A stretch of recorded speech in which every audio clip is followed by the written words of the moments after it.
nell'orto perché non serve 1,25 m, no? Poi lei si allarga da sola, si fa delle radici grosse, rimangono lì in eterno e si fanno pomate, creme, decotti, ha proprietà infinite da non credere, una cosa impressionante, la Consolido Maggiore.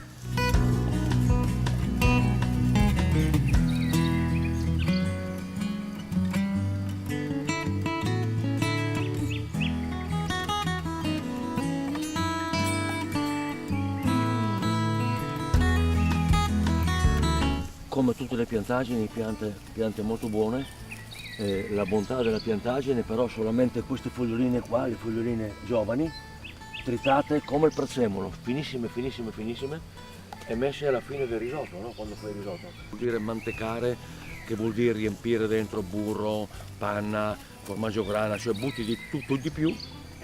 Sì, se devo mangiare un risotto con lo sclopit, io gradirei riso e sclopit. Se devo mettere altre porcherie, allora se prendo la piantagine nell'attrito finissima, proprio più del prezzemolo, e a fine cottura del risotto, anche se di pesce, non c'è problema, metto una bella manciata di questa piantagine, una girata, metto nel piatto, una cosa deliziosa.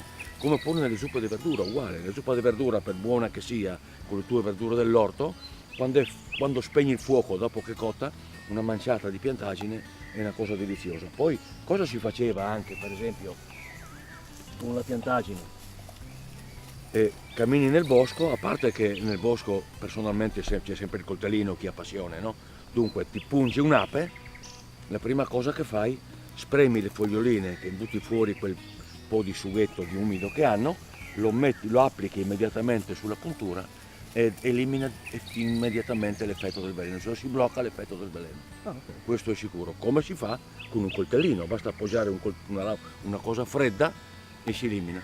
Ma però una cosa importante che il popolo comunque non sa, visto le serate che abbiamo fatto sulle api col dottor Caponi, e quando l'ape ti lascia il pungiglione poi muore lei, no? Naturalmente si strappa via il pungiglione e lei muore.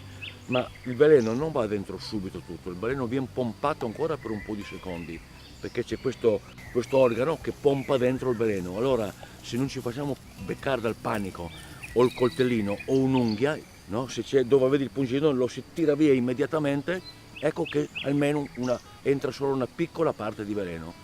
Certo è il discorso della paura, no? Perché se è un'ape sola ti gestisci, ma se sei vicino a un alveare, cioè lì scappi via, hai paura, dunque diventa un piccolo problema, no?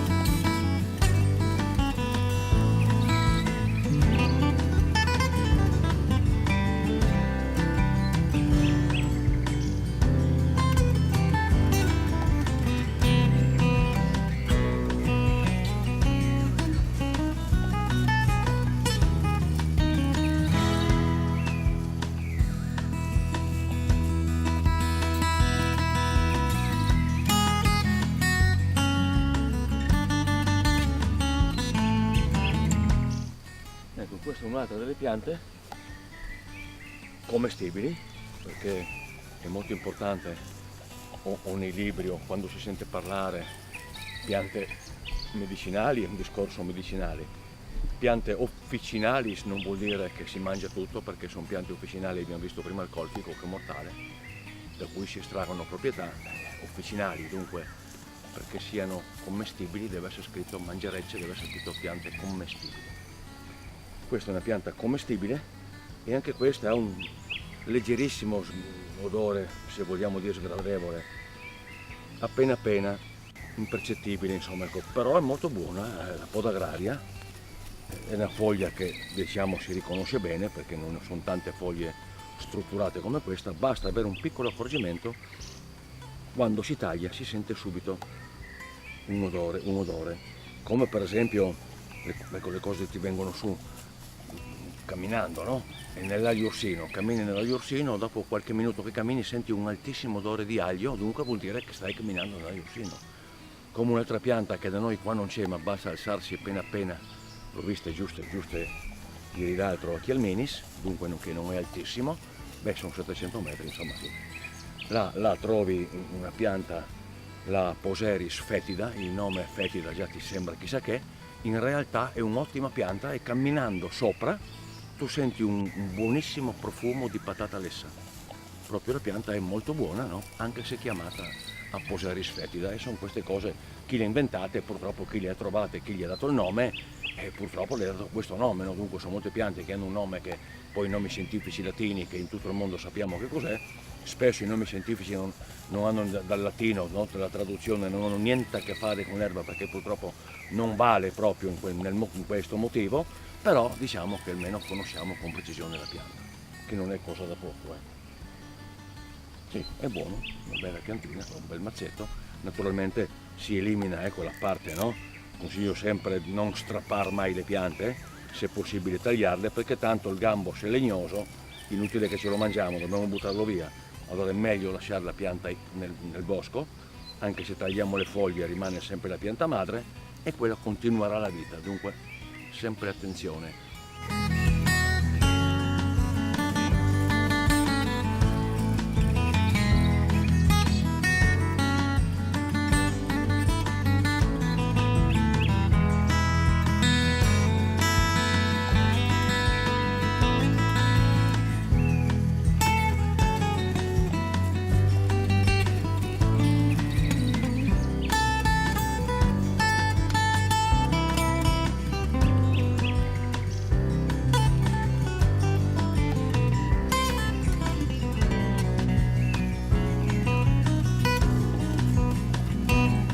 Aria petiolata, leguminosa, in effetti si vedono qua, cresceranno dei fagiolini dove butterà giù i semi, è una pianta progenitrice dei cavoli, broccoli, verze, no? Perché l'odore proprio basta, adesso ormai è un pochettino avanti, dunque si possono raccogliere comunque le foglioline che sono belle fresche, si annusa, è un buon profumo di cavolo, verza, proprio ci ricorda tutte le brassicacee, tutta la famiglia delle brassicacee.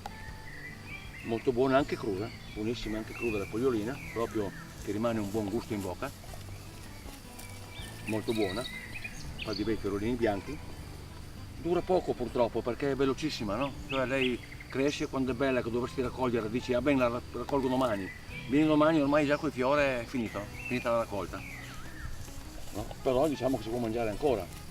Poi qua nelle vicinanze abbiamo un'altra pianta, la clematide, Vitalba, Clematis vitalba,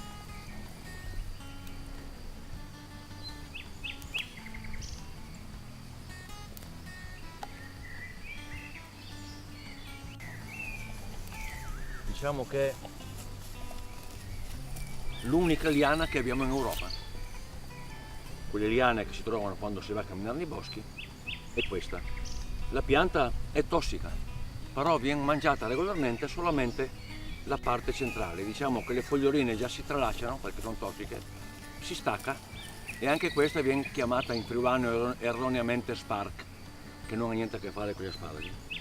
E tanto così per un piccolo aneddoto, chiamata pianta dei cenciosi, dunque nella vita sappiamo che c'è sempre chi guadagna o onestamente o non onestamente e chi ci rimette. Immaginiamo la città di Palmanova, no? Tutti sappiamo che ci sono le porte, le vecchie porte, oggi aperte a tutti, ma molti anni fa chiuse, intanto per difendersi, ma più che per difendersi dalle guerre, il peggior nemico era la peste. Dunque quando entrava qualcuno che era pestato, veniva bloccato nella porta, gli veniva data la questua, come dire, prendi qua €1 e va fuori dalle togne così non ci distruggi, non ci infetti tutta la città. Allora chi conosceva questa pianta si faceva un bel mazzetto, io adesso faccio lentamente, no? Ma si frustigava per bene, dopo un mezz'oretta era pieno di bolle, come uno che aveva preso delle scottature, dunque sembrava un appestato e andava a chiedere la questua, no? Dunque prendeva i soldini, se ne andava via, dopo 2 giorni era guarito. Ecco il discorso dell'essere umano, no? Chi la conosce sa come farla rendere.